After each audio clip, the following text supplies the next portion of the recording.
Either get on with... No, you've got it. No, we're not both standing at the same. Look, I need a quick question, then I can get you the answer. Come on.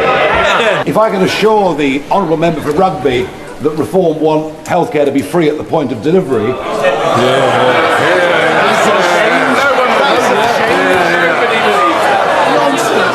I'm sorry.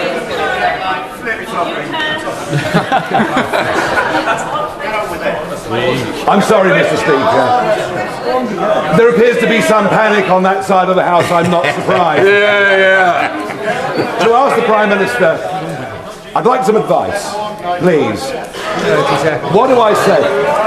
Oh, they really are panicking, aren't they?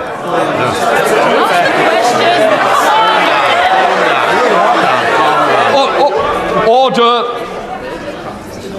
I want to get this question over with. All you're doing is ensuring it goes on forever. Quick question.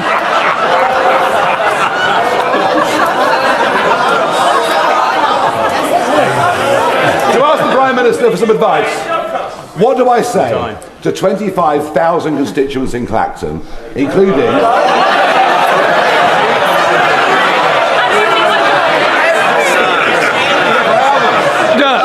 Either get on with... No, you've got it. No, we're not both standing at the same. Look, I need a quick question, then I can get you the answer. Come on. What do I say, Prime Minister, to 25,000 constituents in Clacton,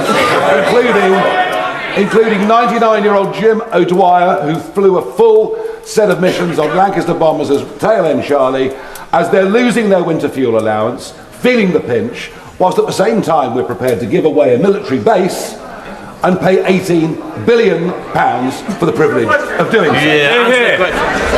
Mr. Speaker, he talks of panic. The only panic is people using the NHS who know that under his policy he wants to charge them for using the NHS. And what he should say to the people of Clacton when he finally finds Clacton is that they should... At Prime Minister's Questions, PMQs, Nigel Farage launched a scathing and humiliating attack on Keir Starmer, throwing the Labour Party into disarray. With his signature confrontational style, Farage seized the opportunity not only to ridicule Starmer, but also to expose Labour's weaknesses, particularly in healthcare policy, public spending, and economic management. Farage began by addressing the highly sensitive issue of the National Health Service NHS, a topic that Labour has often been reluctant to discuss in detail. He emphasized that his Reform UK party is committed to ensuring that healthcare remains free at the point of use. In contrast, Labour has been vague about whether they would consider shifting towards an insurance-based healthcare system. When Labour MPs reacted with uproar, Farage sarcastically noted their panic, further highlighting their inability to provide a clear response to voters. This moment revealed a harsh truth. Keir Starmer and the Labour Party lack a coherent and transparent plan for the NHS, and their defensive reaction only deepened public skepticism. Farage then escalated his attack by shifting to economic policy. Using the example of Clacton, the constituency where he is running for election, he highlighted the struggles of 25,000 constituents, particularly Jim O'Dwyer, a 99-year-old war veteran who had served as a tail-end gunner in Lancaster bombers during World War I. Despite his service and sacrifice, Dwyer, like many others, now faces the loss of his winter fuel allowance and increasing financial difficulties. Meanwhile, the government is willing to spend $8 billion on a military base without a clear justification. This argument created a stark contrast. Why are war heroes and pensioners like Jim O'Dwyer being abandoned while Labour is engaging in seemingly wasteful spending? This was a direct challenge to Starmer, forcing him to defend Labour's fiscal policies, thing he was clearly unprepared for. Instead of answering Farage's direct challenge, Starmer attempted to deflect the argument by accusing Farage of wanting to impose fees for NHS services. He also mocked Farage by suggesting that he didn't even know where Clacton was. This was an obvious attempt to change the subject and avoid addressing the real issues Farage had raised. However, this strategy backfired, as it only reinforced the perception that Starmer was dodging tough questions rather than providing real solutions. This exchange demonstrated that Nigel Farage did not just humiliate Keir Starmer. He exposed fundamental flaws in Labour's political strategy. When faced with concrete questions about economic hardship and social welfare, Starmer and Labour failed to provide a convincing response. Instead, they resorted to deflection and personal attacks, which only made them look weaker. The impact of this debate could be significant, especially among voters who are increasingly disillusioned with the current government. Farage masterfully turned the discussion into a real-world test for Starmer, and unfortunately for the Labour leader, he failed that test. This confrontation may strengthen Reform UK's appeal, while Labour continues to face growing doubts about its leadership and policy direction. OK, as far as the elections are concerned, they are cancelling elections in some of the counties in which we'd expected to do the very, very best. Essex being, in a sense, number one on our hit list. Norfolk being not very far behind. And I'm not knocking our ability in Surrey or West Sussex or whatever it may be, I'm not.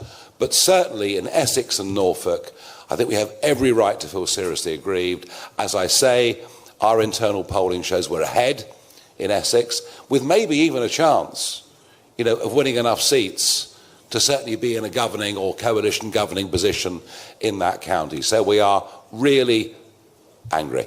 Nigel Farage, leader of Reform UK, has publicly expressed his frustration and outrage over the cancellation of local elections in several counties where his party expected to perform strongly. His comments, claiming that they are cancelling elections in some of the counties in which we expected to do the very, very best, reflect deep dissatisfaction with what he perceives as an undemocratic maneuver that could significantly impact the political landscape. Farage's frustration is not merely a reaction to an electoral setback, but a broader critique of the political system, which he believes is being manipulated to suppress Reform UK's growing momentum. Farage's grievances stem from a belief that his party has been unfairly targeted through bureaucratic or political means, undermining the fundamental principles of democracy. In any election, the expectation is that all parties, regardless of size or political alignment, should have a fair opportunity to contest and win based on public support.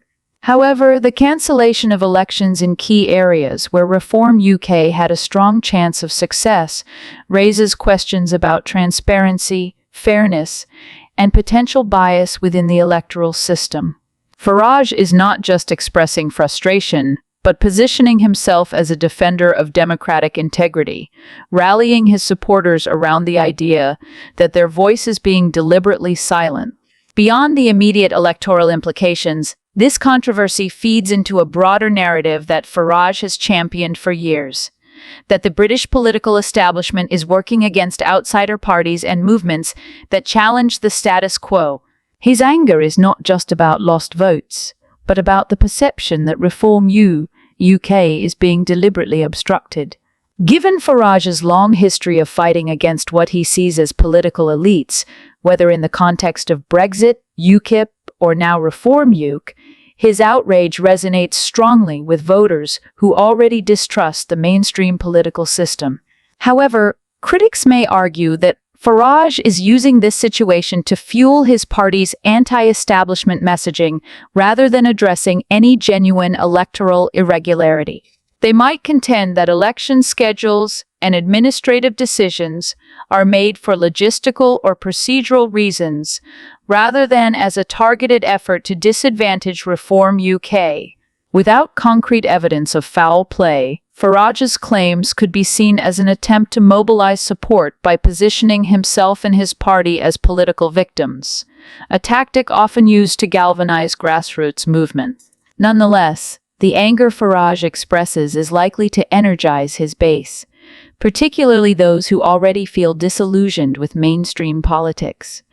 His ability to turn perceived injustices into rallying cries has historically been one of his most effective political tools. By framing the cancelled elections as a deliberate attack on Reform UK's prospects, he is reinforcing the party's outsider appeal and deepening the divide between his supporters and the political establishment. In conclusion, Nigel Farage's reaction to the cancellation of local elections is more than just political frustration. It is a calculated move to highlight what he sees as a corrupt or biased system working against his party. Whether his claims hold merit or are simply political posturing, they serve to amplify the grievances of his supporters and position Reform UK as a movement fighting against perceived electoral manipulation. As the political climate in the UK continues to shift, this controversy could further strengthen Farage's influence, making him and his party an even more disruptive force in British politics. Thanks for watching. Don't forget to like, comment, and subscribe for more awesome content. Hit the bell icon so you never miss an update. Join our Telegram community for exclusive content and discussions. See you in the next one.